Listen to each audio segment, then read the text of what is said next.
Namaskar friends, and welcome to this press briefing by the Health Ministry on COVID and vaccines related issue in the country. To brief us on the latest, we have with us Dr. V.K. Paulji from Niti Aayog, Director General ICMR Dr. Balram Bhargavji, Joint Secretary Ministry of Health Shri Love Agarwal ji. First there will be opening remarks and a presentation by Shri Love Agarwal ji. Afterwards, DG ICMR will give his comments, followed by remarks by Dr. V.K. Paulji. Then we will take some questions. Over to Shri Love Agarwal. Good evening friends, हम आपको कोविड-19 की वर्तमान परिस्थिति के बारे में बताना चाहेंगे। हम देखें तो पाते हैं कि जहां 7 मई के समय में देश में प्रतिदिन 4,14,000 उस गति से केसेज आ रहे थे, वह घटते घटते 12 मई को जिस तरह 3.5 लाख से कम केसेज, 17 मई को वह घटते हुए करीब 3 लाख से कम केसेज होते हुए और 24 मई ऑनवर्ड्स हमने देखा कि वह 2.5 लाख से भी कम होते होते आज हम एक वेरी पॉजिटिव ट्रेंड पाते हैं जब हम देखते हैं कि देश में पिछले 24 घंटे में 1,27,000 केसेज रिपोर्ट हुए हैं। यानी कि 28 मई से अगर हम देखें तो देश में प्रतिदिन 2 लाख से कम केसेज रिपोर्ट हो रहे हैं। यह अगर एनालाइज करें तो पाते हैं कि करीब 69 अप्रॉक्सीमेटली 69 अराउंड 70% केसेज में हमारे जो डेली बेसिस पर रिपोर्ट हो रहे थे उसमें हमने कमी पाई है। हमने ये भी देखा है कि 29 स्टेट ऐसी हैं जहां अब केसेस जो रिपोर्ट हो रहे थे कम होते होते 5,000 से कम केसेस प्रतिदिन की संख्या में रिपोर्ट हो रहे हैं, जो कि एक पॉजिटिव ट्रेंड है जो इंडिकेट करता है कि overall there is a decline of infection in the country. इसी तरीके से अगर हम देखें कि कितने जिले ऐसे हैं जो कि 100 से अधिक केसेस रिपोर्ट कर रहे हैं, तो जैसे 28 अप्रैल से 4 मई वाले सप्ताह में देश में 531 ऐसे जिले थे, वह 3 सप्ताह में घटते घटते 295 जिले रह गए हैं। यानी कि 236 जिले ऐसे हैं जहां पर कि ओवरऑल केसेस में एक mark difference in terms of decrease in cases भी नोट किया जा रहा है। हमारे लिए ज़रूरी है कि हम इंश्योर करें कि जो एक्टिव केसेस हम उनको मॉनिटर करें।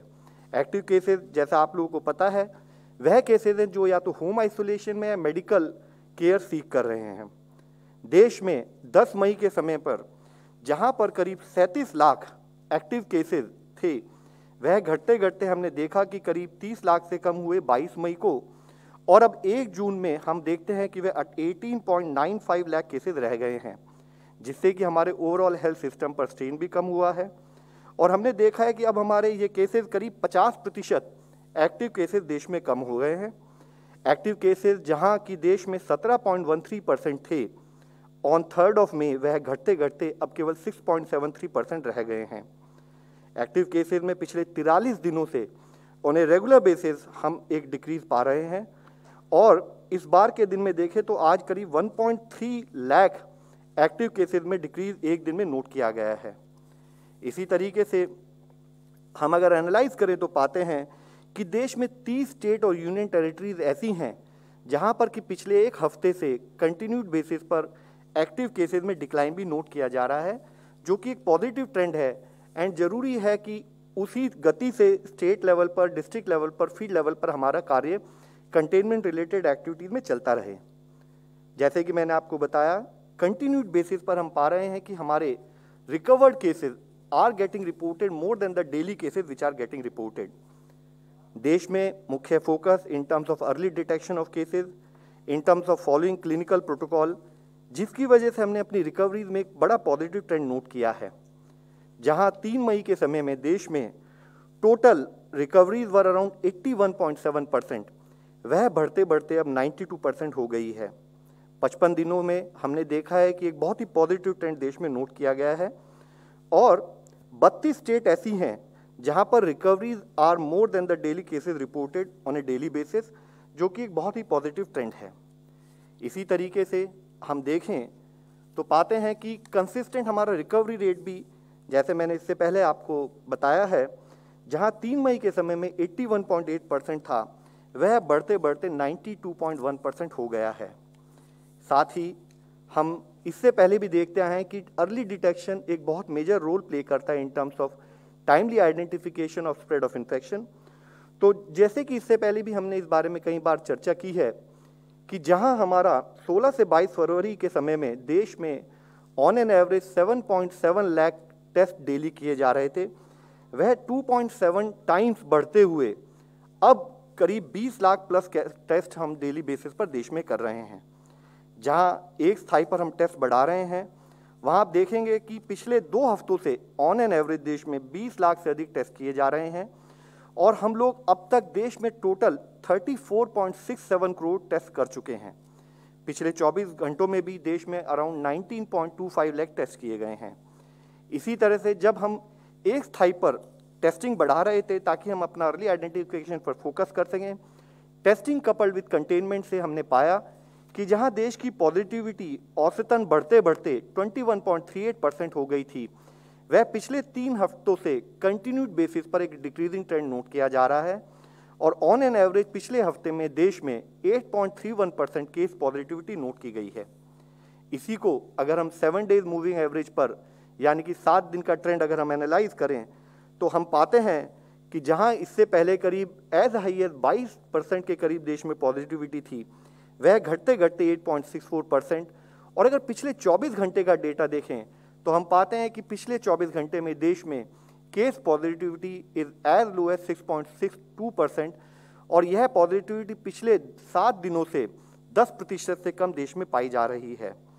और साथ में देश में 34 स्टेट्स और यूनियन टेरिटरीज ऐसी हैं जहां पर कि ऑन ए कंटिन्यूड बेसिस हम इस trend in decrease in positivity को नोट भी कर रहे हैं, जैसे कि मुख्यतः उत्तराखंड, छत्तीसगढ़, झारखंड, गुजरात, मध्य प्रदेश, दिल्ली, बिहार, तेलंगाना और यूपी में यह केस पॉजिटिविटी पिछले 1 हफ्ते में 5% से भी कम नोट की गई है।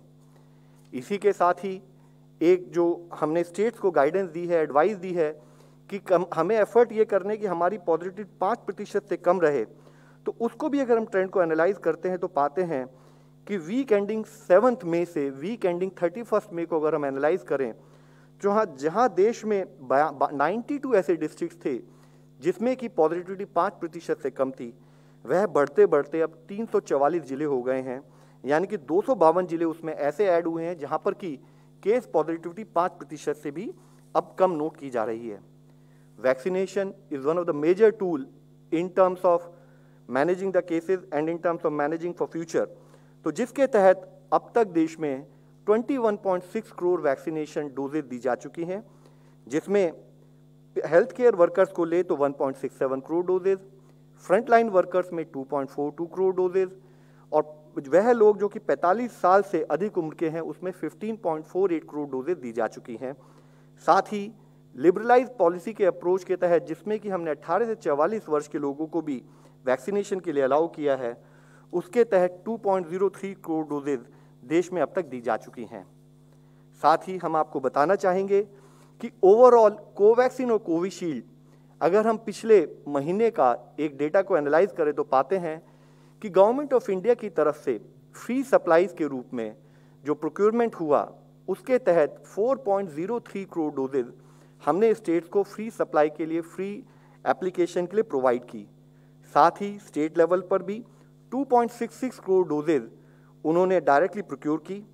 इसके साथ ही लिबरलाइज पॉलिसी के तहत प्राइवेट सेक्टर हॉस्पिटल लेवल पर भी 1.24 करोड़ डोजेज प्रोक्योर की गई, यानी कि पिछले माह में हम देखें तो टोटल वैक्सीन जो अवेलेबल थी in terms of distribution, in terms of giving it to people, they were around 7.94 crore और जिसमें से 6.1 crore doses in terms of vaccination field में यूज की गई हैं।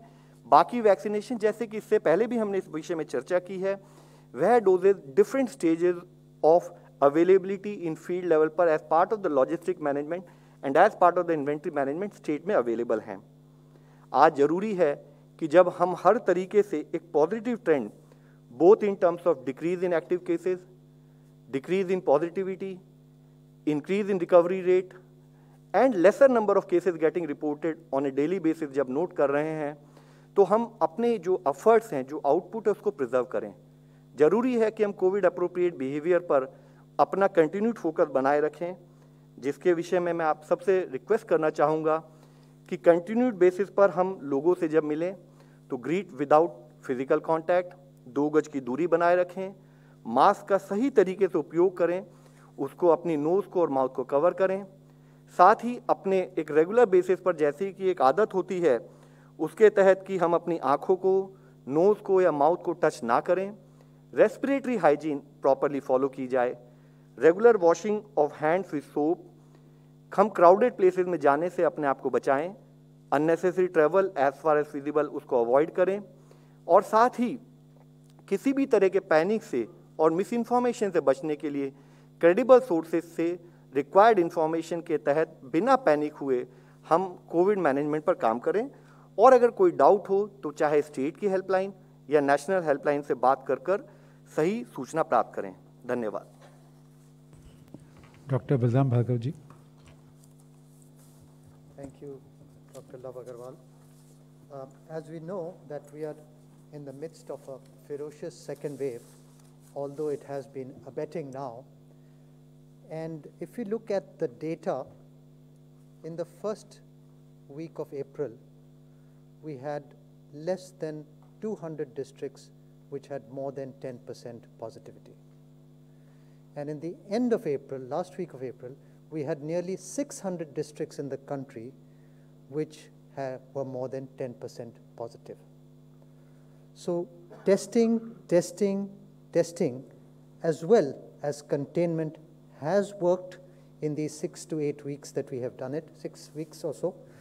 We have found that today there are still 239 districts in the country which are more than 10% positive. 145 districts are between 5 and 10% positivity.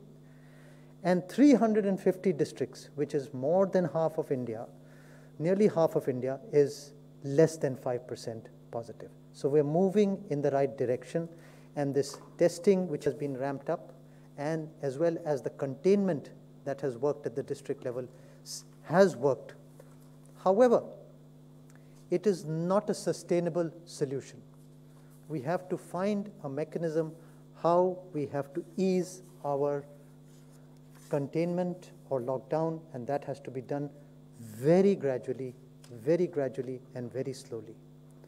So it basically revolves, the opening up revolves on 3 pillars.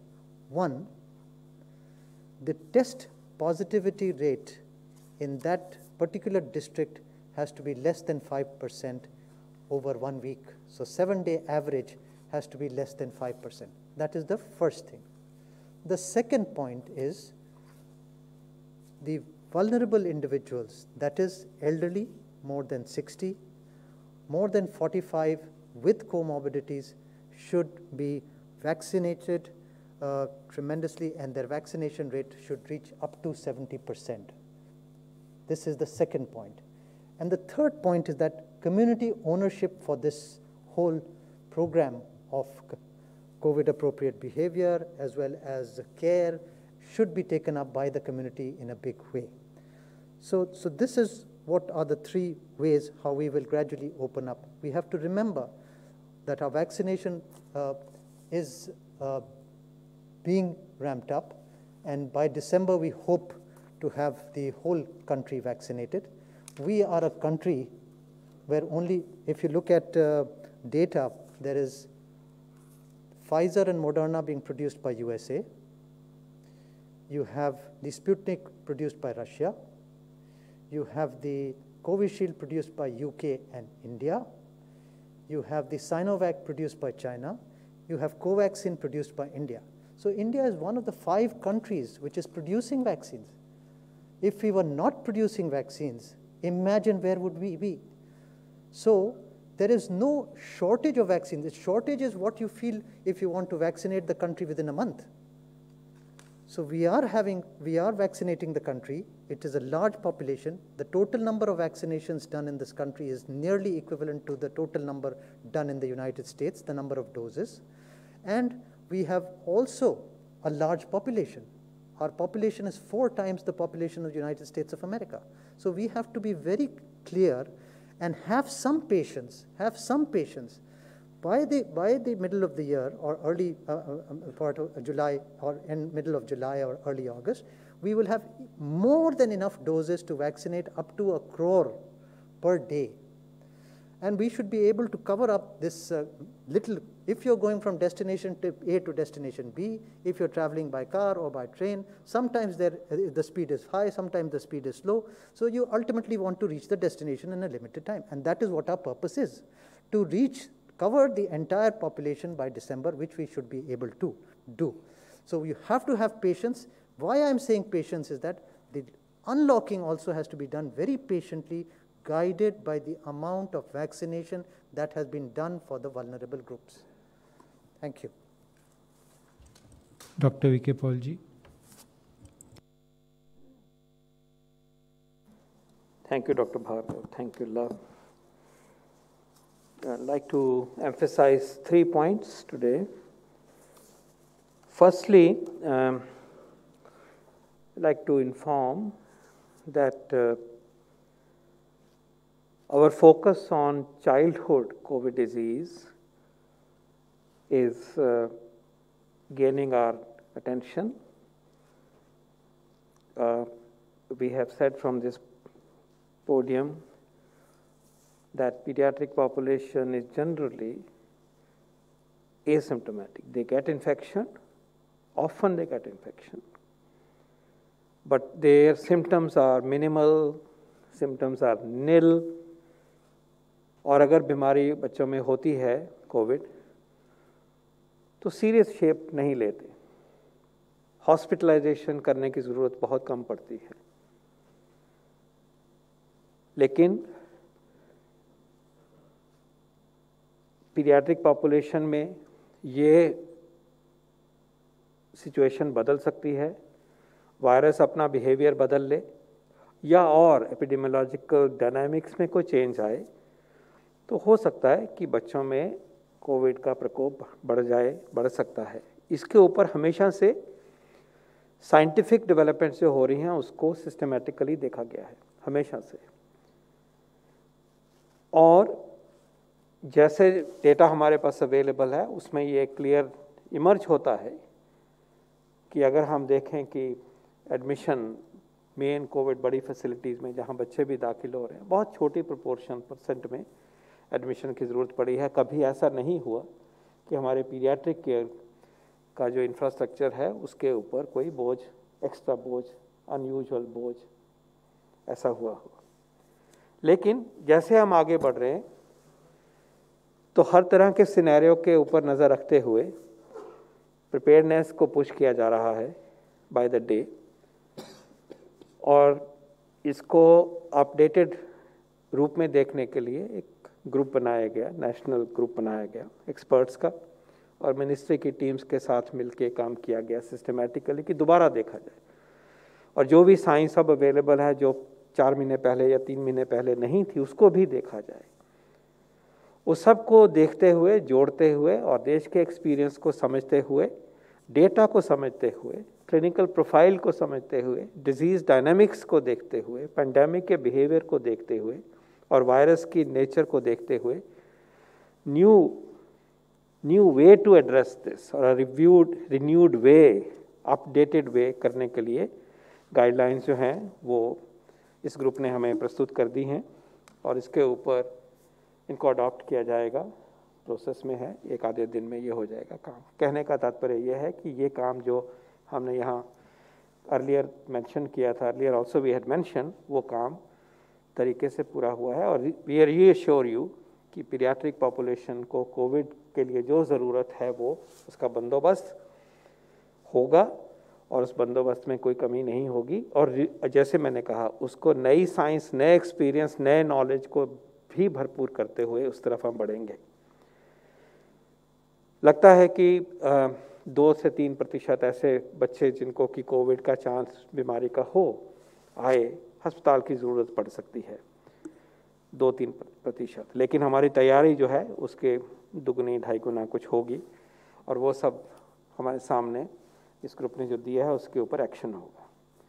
मैं ये कहना चाहूँगा कि बच्चों में Covid जब आता है तो उसके 2 रूप हैं।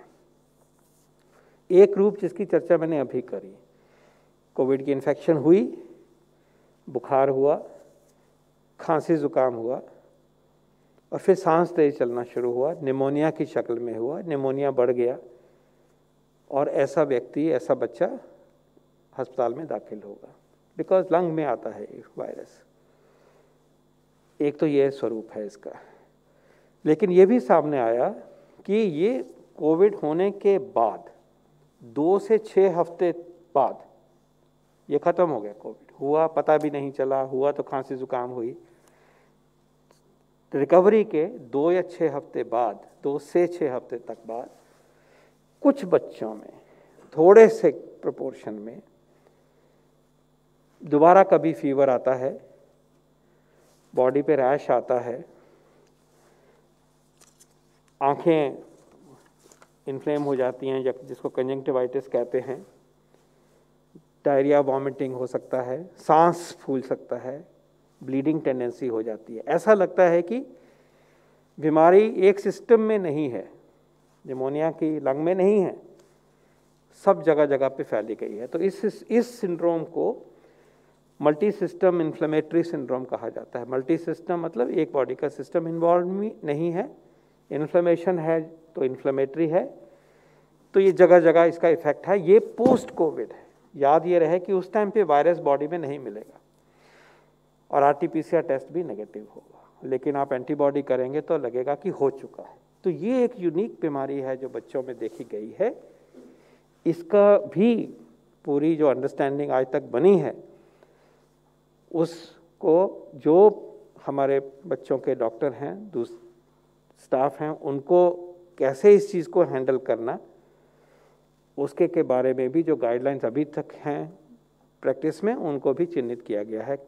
लेकिन ये एक इस संदर्भ में भी मेंशन करना उचित है क्योंकि हमारी पीक अभी 4 हफ्ते 6 हफ्ते पहले गुजरी है।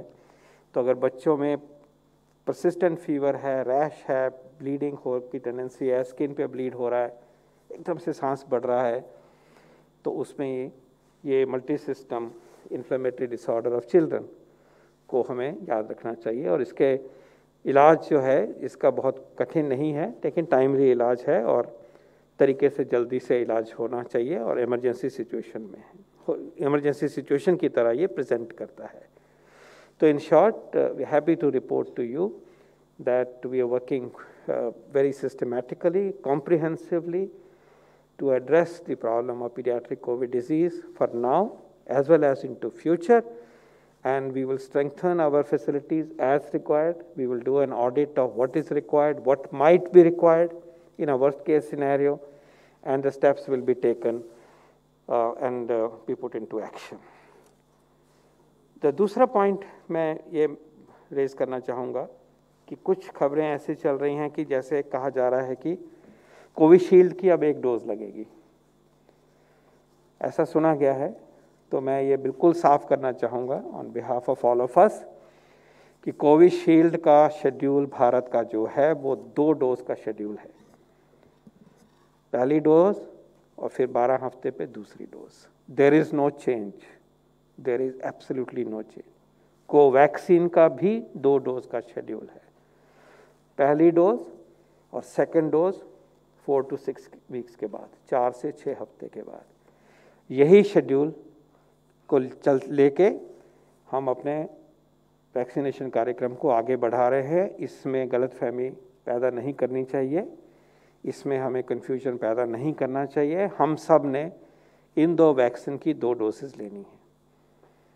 प्लीज़ इसको फॉलो करिए और इसमें जो भी कोई भ्रांति हुई है उसको हम चाहेंगे कि वो दूर हो जाए अच्छी तरह से। एक और विषय चर्चा में आया कि mixing of dose, mixing of vaccines की बात हुई है और पब्लिक नैरेटिव में आया है। उसको डॉक्टर भार्गव भी एक्सप्लेन कर सकते हैं मेरे बाद, लेकिन मैं ये कहना चाहूँगा, पिछली बारी थोड़ी सी चर्चा हुई थी और हमने ये कहा था कि एक वैक्सीन ए है मान लीजिए, तो उसके बाद दूसरी डोज उसकी क्या बी हो सकती है या ये दोनों ए लगी उसके बाद बूस्टर बी हो सकता है। तो उसके बारे में एक पॉसिबिलिटी ये है कि बॉडी को दूसरे वैक्सीन से खूब रिएक्शन हो, खराबी कर सकता है।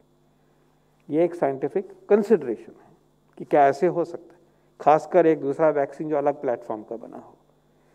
दूसरी और साइंस ये भी इंडिकेट करती है कि यहाँ ए मिला और बी मिलने से इम्यूनिटी ज़्यादा आती है, ये भी दिखाया गया, फायदा भी दिखाया गया।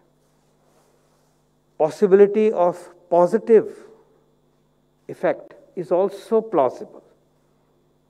लेकिन जब इन चीज़ों का इस तरह से इक्विपॉइज होता है तो रिसर्च और साइंस को उस तरीके से परस्यू किया जाता है। And this is where exactly this whole notion is possibly useful. A severe reaction and harm cannot be ruled out, and therefore there is research going on in other countries. किसी ने Covishield और Pfizer को mix करने की बात कही या follow करने की बात करी, तो ये एक साइंस का मुद्दा है। जब तक ये सॉर्ट आउट नहीं होता, हम इसको कहेंगे कि एक अनरिजॉल्व साइंटिफिक क्वेश्चन है। इसके ऊपर प्रोग्राम की दृष्टि से और रोज़मर्रा में हम जैसे इकट्ठे चले हैं इस पैंडेमिक को कंट्रोल करने में, उसमें हमारी स्ट्रैटेजी में कोई बदलाव नहीं है। साइंस की क्यूरियोसिटी है, साइंस इसको सेटल करेगी, और जो योगदान इस काम में हमें देना होगा अपने देश में वो हम करेंगे, उसकी जितनी जो भी ज़रूरत है वो करेंगे। Till then there is no mixing of vaccines. तो हमारा शेड्यूल बिल्कुल साफ है। कोवैक्सीन मिला है आज, तो अगली बारी भी आपको कोवैक्सीन लेना है।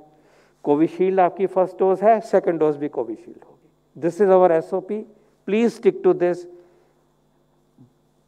कोई नई चीज जब आएगी, फैसला सिस्टमैटिकली किया जाएगा, इसी मन से हम आपके साथ शेयर करेंगे।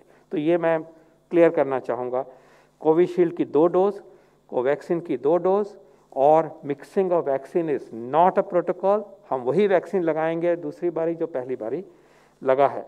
और लास्ट में जो डॉक्टर भार्गव ने टिप्पणी करी है हमारी पैंडेमिक सिचुएशन पे, मैं उसको एंडोर्स करता हूँ और यही कहूँगा कि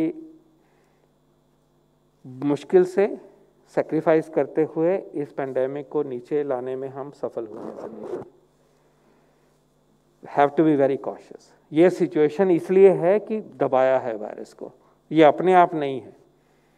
ये सोचा जाए कि हम फिर वही सिचुएशन में आएंगे और सब ऐसा रहेगा, ऐसा बिल्कुल नहीं है। इस पीरियड को हमें इस्तेमाल करना है कि हम अपने आप को दृढ़ करें कि हमने कोविड अप्रोप्रिएट बिहेवियर रखना है, मास्क पहनने हैं, बिल्कुल कभी गलती नहीं करनी है। अब हमें ये निश्चय करना होगा कि हमारे कंटेनमेंट स्ट्रैटेजी, हमारे कॉन्टैक्ट ट्रेसिंग, हमारी टेस्टिंग, हमारे माइक्रो कंटेनमेंट जोन, हमारा community response and supporting families and individuals who are isolated, whether in hospital situation or quarantined pending their reports, हमें उनको सपोर्ट करना है। और हमें अगली तैयारी, फ्यूचर में क्या सिनेरियो हो सकते हैं, उसके लिए हमें तैयार रहना है। और अगर हम पूरी कोशिश ये करेंगे और प्रोटोकॉल्स को अच्छी तरह से फॉलो करेंगे, इंडिविजुअली भी और कलेक्टिवली, तो फिर क्यों कोई दूसरी बारी कोई वेव आएगी। और अगर हम मेहनत करते करते 4-5 महीने निकाल दें, हमारा वैक्सीनेशन का प्रोग्राम बहुत आगे तक चला जाएगा। जिस रास्ते पे हम चले हैं, अपना ध्येय लेके, जिसको डॉक्टर भार्गव ने आपके सामने प्रस्तुत किया अपने शब्दों में, उसमें हम इतना आगे चले जाएंगे कि हमारा देश प्रोटेक्टेड होगा और इस वायरस को दबाने में हम तब बहुत अच्छी तरह से सशक्त हो चुके होंगे और फिर ज़िंदगी नॉर्मल की तरफ आ सकेगी और वायरस का मुकाबला हो चुका होगा। लेकिन तब तक बहुत जिम्मेवारी से हमें वो सारे टूल्स इस्तेमाल करने हैं, टेस्टिंग का टूल, कंटेनमेंट का, क्लिनिकल केयर का, अप्रोप्रिएट बिहेवियर का, और वैक्सीनेशन का, और संयम का, अपने आप को डिसिप्लिन करके रखने का। इन सब टूल्स को इस्तेमाल करते हुए हमें इस वायरस को हमें कंटेन करना है तब तक, जब तक कि हम उस सिचुएशन में ना पहुंच जाएं कि हम सबको ऑप्टिमम प्रोपोर्शन को हमें वैक्सीन मिल गया है। बहुत बहुत धन्यवाद। डॉक्टर भार्गव, आप कुछ कहना चाहिए?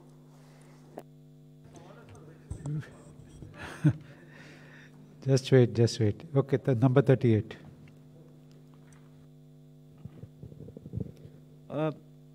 डॉक्टर पॉल से एक मेरा सवाल है सर। जो एक मुद्दा देश भर के डॉक्टरों को लेकर है और देश भर के डॉक्टर नाराजगी भी अपनी जता रहे हैं, आज ब्लैक डे भी मना रहे हैं स्वामी रामदेव को लेकर, उस पर किस तरीके से, क्या जो कोरोना को लेकर इलाज चल रहा है अस्पतालों में, उससे कुछ ये मामला डाइवर्ट हो सकता है, या डॉक्टरों को आप क्या कहना चाहेंगे? मुझे इस पे कोई टिप्पणी नहीं। Number 15.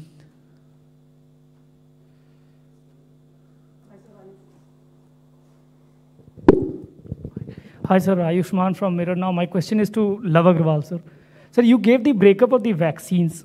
Why it is so difficult to get the daily update of vaccine supply to states, hospitals, and center providing it on a central platform? We don't get it. We don't get it from the health ministry. Can you please make it available on the platform where it is publicly available? Because states have been writing to health ministry, to the ministers, that they don't have vaccine. Can we get a daily update on how many vaccines are supplied to which state and which hospitals? देखिए, बड़े clear शब्दों में इससे पहले हमने इस पे चर्चा की है। हम लोगों ने सबसे पहले ये समझना पड़ेगा कि ये वैक्सीन ड्राइव जब हम कर रहे हैं तो एक अप्रत्याशित वे में हमें एक बहुत बड़े प्रोग्राम को मैनेज करना है। तो एक स्थाई पर वैक्सीन मैन्युफैक्चरर से मैनेज करते हुए, वैक्सीन की टेस्टिंग होने के बाद उसको पूरे लॉजिस्टिक्स को मैनेज करके देश में पहुंचाने का काम जब हम कर रहे हैं, हमने यहाँ तक स्टेट के साथ मिलकर इंश्योर किया है कि अब हम नेक्स्ट 15 दिन की उनको कितनी वैक्सीन अवेलेबिलिटी होगी उसको लेटर के रूप में, वीडियो कॉन्फ्रेंस के रूप में स्टेट को बिल्कुल क्लियर शब्दों में बताया जाता है। स्टेट से ये भी रिक्वेस्ट की गई है कि बेस्ड ऑन दैट कि आपके पास जो गवर्नमेंट ऑफ इंडिया की फ्री सप्लाईज आ रही हैं, स्टेट लेवल का प्रोक्योरमेंट है, उसको कोऑर्डिनेट करके एडवांस वे में हम अपने जो भी वैक्सीनेशन सेंटर्स हैं वहाँ पर कौन कौन सी वैक्सीन किस लेवल पे दी जा रही है उसको हम पब्लिश भी करें। तो जैसे आपने कहा है, मैं आपसे यही सबमिट करना चाहूँगा कि बड़े क्लियर और ट्रांसपेरेंट प्रोसेस के थ्रू, कोविन प्लेटफॉर्म के थ्रू यू कैन आइडेंटिफाई कि किस पर्टिकुलर वैक्सीन सेशन को हम वो स्टेट लेवल पे चला रहे हैं, वहाँ कितने वैक्सीन सेंटर्स को किसको दिया जा रहा है। तो ये प्रोसेस पूरा अवेलेबल है और हर स्टेट को इसके बारे में advance information with details provide की जाती हैं और स्टेट के साथ डे टू डे बेसिस पर कोऑर्डिनेट भी किया जाता है। तो जो भ्रांतियां कई बार डिस्कशन में आती हैं, उसके पीछे मुख्य कारण हमेशा एक आतुरता है। हर आदमी चाहता है कि हमें जल्दी वैक्सीन लगे, हर लेवल पर हम चाहते हैं कि हम स्टेट में, नेशनल लेवल पे उसको कंप्लीट करें। तो जैसे बलराम भार्गव सर ने बताया, पॉल सर ने बताया, हमें ये समझना पड़ेगा कि प्रोग्राम में समय के साथ गति आ रही है और आने वाले 1-2 महीने बाद सिचुएशन ऐसी होगी because of the facilitation provided to vaccine manufacturers कि हम जिस गति से आज कर रहे हैं उससे मल्टीपल टाइम्स पर हम वैक्सीन प्रोवाइड कर पाएंगे। आपको यह भी समझना होगा, जो बहुत जरूरी है हम सबको एक कॉमन अंडरस्टैंडिंग के लिए, जैसे मैंने कहा कि इस टाइप का प्रोग्राम, इस लेवल का प्रोग्राम इस देश में आज तक नहीं हुआ है, पूरे दुनिया में नहीं हुआ है, जहां एक स्थाई पर दुनिया के हर देशों को वैक्सीन चाहिए, जहां एक स्थाई पर हमें अपने पूरे देश के इतने लार्जर पॉपुलेशन को कवर करना है। तो ये पूरा कोऑर्डिनेटेड एफर्ट्स है, ये on A continued basis state के साथ मिलकर ही हम करते आ रहे हैं और आगे भी करते रहेंगे। Number 10. I'm Runjhun Sharma from CNN News 18. What I'd like to ask, sir, is that some states, for example, Karnataka and Kerala, they've decided to reduce the gap between the 2 Covishield doses. They're going ahead with that. And the reason they're saying is because some students need to go back for studies. But in that case, what is the point of the guidelines then? Has the center spoken to these states? I'd like to check the facts on this. Like to check the 104. Sir, Nitin DD news से अभी आपने बताया कि mix dose vaccine Bharat में अभी नहीं लग रहा है, तो क्या इस पे कोई रिसर्च हो रहा है और आगे क्या इस पे प्लान है? साथ ही साथ अब अनलॉक हो रहा है, बहुत से स्टेट धीरे धीरे खुल रहे हैं, ऐसे में लोगों को क्या करना चाहिए और अथॉरिटीज को क्या करना चाहिए ताकि थर्ड वेव की जो बात हो रही है वो ना आ पाए? इस पे रिसर्च इंटरनेशनली हो रहा है, मिक्सिंग ऑफ डोजेस पे, इंटरचेंजेबिलिटी ऑफ वैक्सीन्स पे। Inadvertent mixing of doses has been reported in India as well, and individuals are being followed for care and well-being for those are being followed. In terms of the preventing the third wave, it is very simple that districts which are less than 5% should open up a little bit. They should open up very gradually. They should ensure that the vulnerable populations, which is elderly more than 60, 45 and above with comorbidities, should achieve at least 70% vaccination. If that has not happened, they should vaccinate them and then open up. That is the important. COVID appropriate behavior has to be ensured at all levels, and that is the mainstay, because we, as Professor Paul has said, that we have just suppressed the virus at the moment. It can resurge any point in time. Having said that, since the second wave was a rapidly spreading and infected large number of people, and restrictions brought it down further, the spread, so gradual lifting will not witness a massive surge. But we have to ensure that vaccination is prioritized, number one. Vaccination has to be prioritized, and COVID appropriate behavior and care and support has to be maintained. So all the infrastructure that has been being made has to continue to be made. People have to take the ownership as a community that this is a disease and this is our behavior, and they have to control that. And the use of masks, use of social distancing has to continue till such time the more than 70% of the population is vaccinated, or we are able to achieve herd immunity in a population. 116. Sir नमस्ते, मैं अशोक हूँ NI से। गाँव से sir कई ऐसी अफवाह और इंटरव्यूज़ वीडियोज़ आ रहे हैं कि लोग वैक्सीन लगाने की बजाय ये बातें कर रहे हैं कि अगर वैक्सीन लग गई तो हम लोग मर सकते हैं या फिर हमारी जान को खतरा है। क्या हमारे अभियान गाँव तक पहुँचे हैं, या फिर उनको कन्विंस करने के लिए कोई हमारे पास ऐसी पद्धति है कि उनको कन्विंस कर सके? ओके, बिल्कुल इम्पॉर्टेंट बात कही। वैक्सीन हेसिटेंसी और वैक्सीन ईगरनेस में बैलेंस मेंटेन करना है। हम लोग देख रहे हैं कि शुरू में बड़े शहरों में भी वैक्सीन हेसिटेंसी इसी तरीके थी जो अब इस समय गांव में देखी जा रही है। अब यहाँ पे वैक्सीन हेसिटेंसी पलट के वैक्सीन ईगरनेस बढ़ गई है और लोग दौड़ रहे हैं वैक्सीन के लिए। सिमिलरली गांव में भी हम लोग को वैक्सीन हेसिटेंसी को कम करना पड़ेगा। उसके लिए कुछ उपाय ये होंगे कि कम्युनिटी को एंगेज करना पड़ेगा, रिलीजियस लीडर्स को और लीडर्स जो पॉलिटिकल रिलीजियस, उनको भी समझाना पड़ेगा पॉपुलेशन को, जिनके लोग मानते हैं, घर के बड़ों को समझाना पड़ेगा। और ऐसे इसी तरीक़े से ये वैक्सीन हेसिटेंसी धीरे धीरे कम होगी। ये नहीं कि आज ऑफ कर दिया और एकदम से ख़त्म हो जाए। It is a gradual process. We are human beings, we take time to observe things, we take time to think about it and then take a decision. So the correct facts have to be placed before these people. They have to be explained, and they are very reasonable. They are running large farmings. They know, they are more wise than many of us in the cities. So I would leave it to their judgment once they are explained properly. हमें याद रखना चाहिए कि एक बहुत बड़ा campaign जो vaccine का हुआ था और उससे एक बीमारी जड़ से हटा दी गई, वो पोलियो का कैंपेन था। पोलियो में भी ऐसी वैक्सीन हेसिटेंसी की वजह से प्रोग्रेस होना रुक गई थी और सभी जगह पे था, कई जगह पे ज़्यादा कहीं कम, और ख़ासकर गांव में और ख़ासकर under served areas in cities जहाँ लो प्रिविलेज एरियाज़ हैं, इसको अपफ्रंट फेस किया गया था। बात सुनी, उसका जवाब दिया, सबने सच्चाई बोली कि वैक्सीन लगता है तो बचते हैं, बीमारी बचती है। सच बोलने से दम बढ़ जाता है बात में। तो मैं चाहूँगा कि इसी बात को हम उसी के एक्सपीरियंस को भी लेते हुए और उस कॉन्फिडेंस को भी लेते हुए इस बार भी ये हमें काम करना होगा, क्योंकि अगर वैक्सीन होते हुए भी हम नहीं लगाएंगे तो इससे बड़ा दुर्भाग्य क्या हो सकता है भी। जब देख रहे हैं ना बढ़ेगा आएगा, तो तैयार करना होगा ऐसा माहौल जो कि वैक्सीन के फेवर में हो।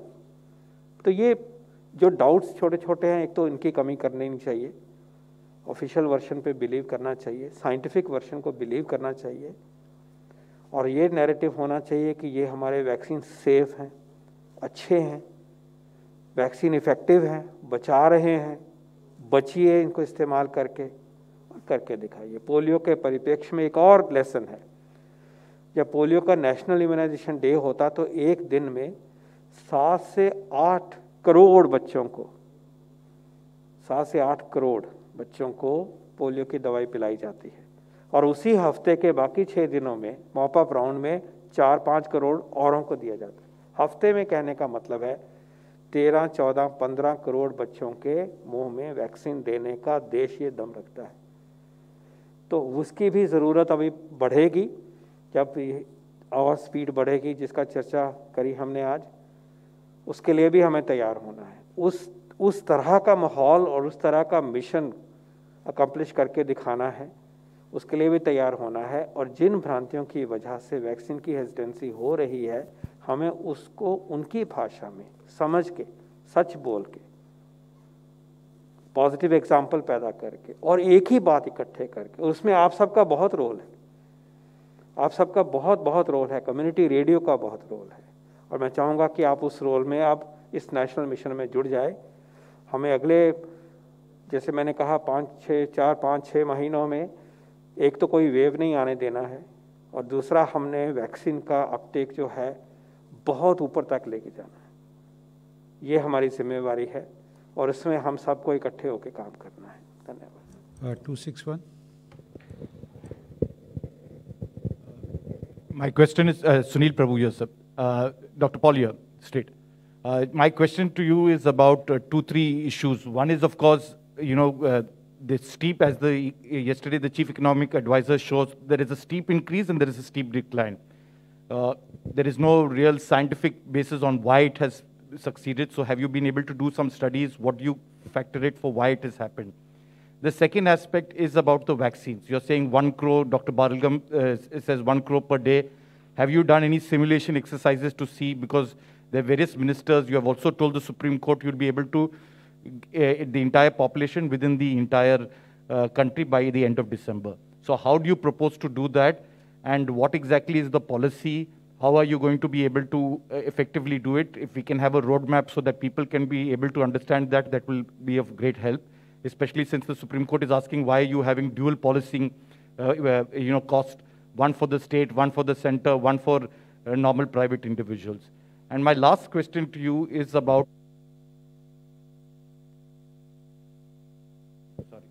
that, Doctor, bring it down to 5% in terms of positivity. How do we go ahead with the issue of, in the districts? Because the National Disaster Management Act has not only made it 10%. So how do you then, or are you going to revise the guidelines?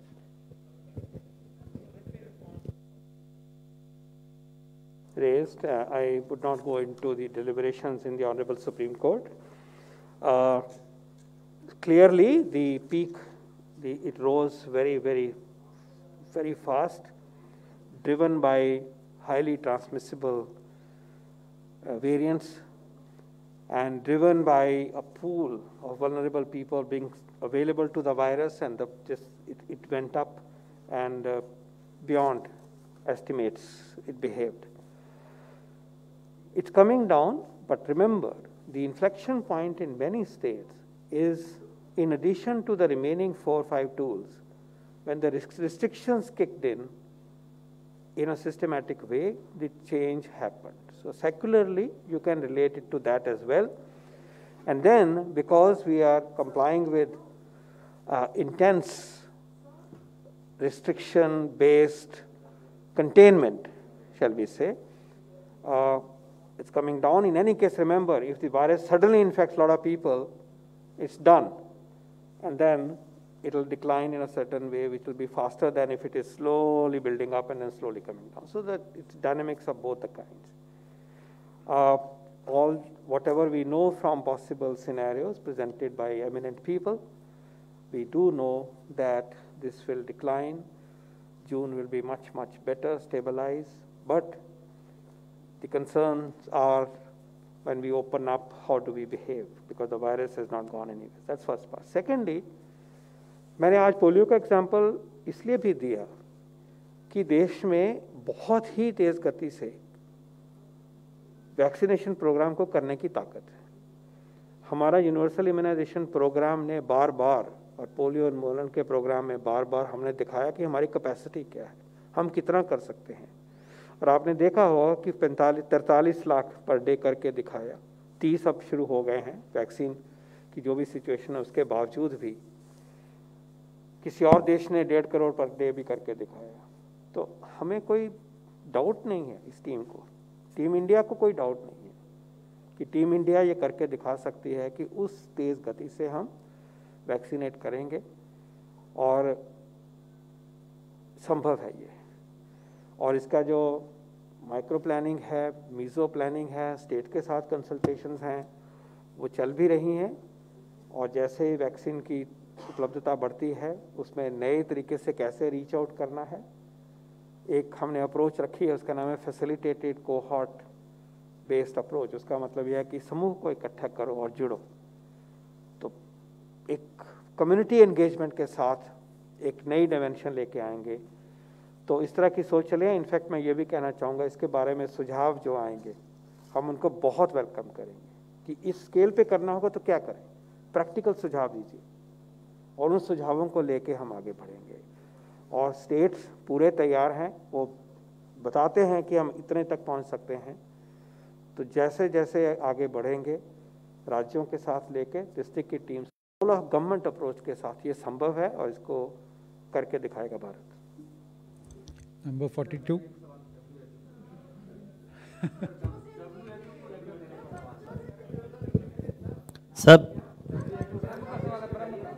Sir इस तरफ सब।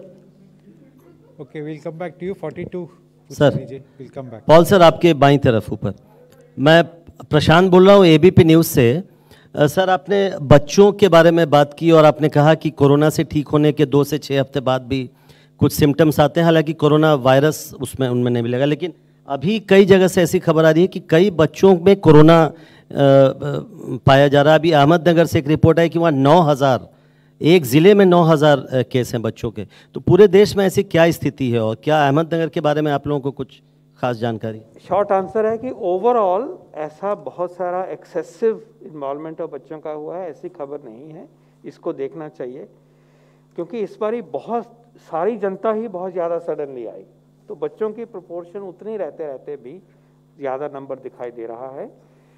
हो सकता है कि किसी cluster में या किसी ज्योग्राफी में ये थोड़ा प्रकोप ज़्यादा रहा हो, उसको कोई ख़ास वजह भी हो सकती है। हॉस्टल्स हो सकते हैं 10वीं क्लास 12वीं क्लास के, ऐसी क्लस्टरिंग। पर ओवरऑल बड़ी पिक्चर पे हम ये चलें तो जैसे मैंने कहा, माइल्ड डिजीज़ होती है, सीरियस उन्हीं में होती है जिनमें कोई और बीमारी बच्चे में हो, हार्ट की बीमारी है या कोई और बीमारी है, कुछ स्टीरॉइड्स मिल रहे हैं। तो इसी को लेकर चलते हैं, और जैसे जो भी ज्ञान मिला है, नॉलेज मिला है, उसको लेकर जो टीम ने ऑपरेशनल गाइडलाइंस हमें प्रोवाइड करी हैं उनको आगे बढ़ाएंगे।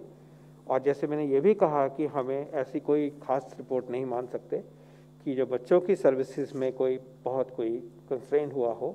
हम उम्मीद करते हैं कि यही ऐसे ही चलेगा और बच्चों को हम बचाएंगे, बिल्कुल, no problem. Will take last question, number 13। Sir मैं Milan Sharma, I am from India Today Aaj Tak. Sir बच्चों की जब हम बात करते हैं तो अभी बहुत ज़्यादा चर्चा चल रही है सीबीएसई के एग्ज़ाम्स को लेकर। 1 साल से ऊपर हो गया, बच्चे अभी भी घर में कैद हैं, और काफ़ी बच्चों को इससे कुछ मेंटल इश्यूज़ भी देखने को मिल रहे हैं, साइकोलॉजिकल इश्यूज़। बच्चों को बचाने की बात है, क्या सीबीएसई एग्ज़ाम से पहले बच्चों को वैक्सीनेट करना ज़रूरी है? हेल्थ मंत्रालय, आईसीएमआर इस पर क्या सोचती हैं?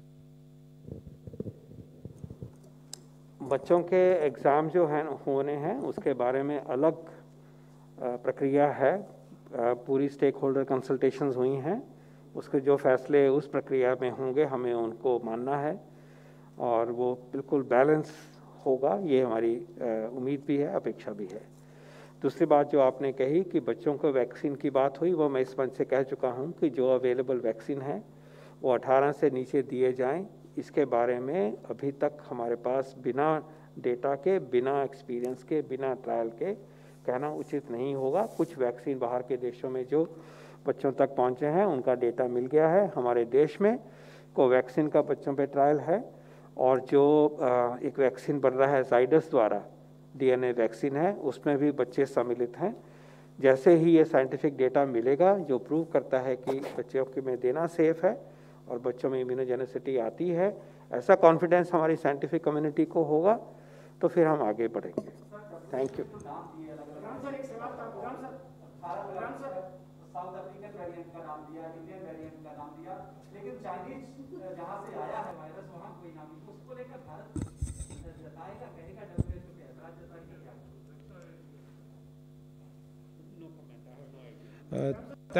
Thank you, friends. Thank you, friends.